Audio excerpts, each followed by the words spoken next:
specifically about your written testimony and the issue of the changes that we've made about 14 years ago in what we call the ODA, in the Organization Designation Authorization. And I wanted to give you a chance to amplify your written testimony, your oral testimony with your written testimony.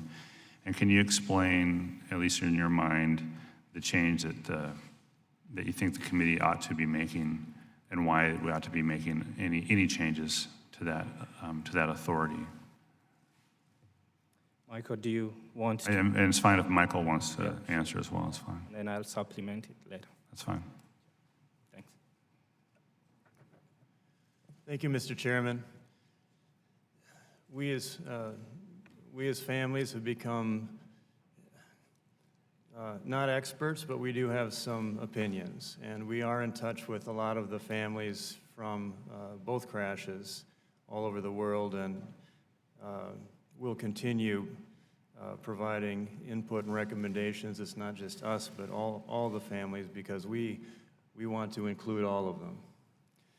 And our understanding at this point, and I've talked to Boeing safety engineers who have been in the system back in the DER program versus and through the transition to ODA, it was explained to me like this.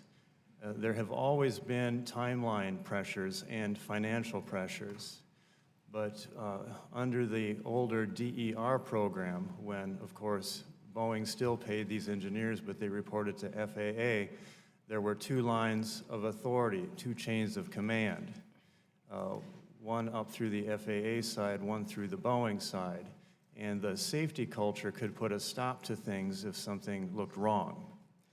After the ODA system, and I'm not sure this is entirely clear from the black and white text of reading about these systems, after the ODA system, there was only one chain of command up through Boeing. It was very difficult for the safety culture to stop something, and that was a big change. Groupthink was encouraged. Being creative in fault tree analysis, thinking about what could go wrong and documenting it and preventing against it. You were encouraged not to be terribly creative, or you might have to find another, they might encourage you to go, find another place to work elsewhere, maybe in the company.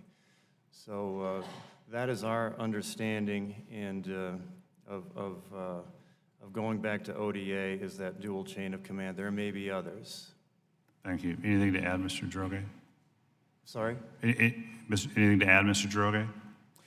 Well, yeah, essentially what we are saying with the ODA program is that Boeing has an oversight of itself. Yeah. Thank you.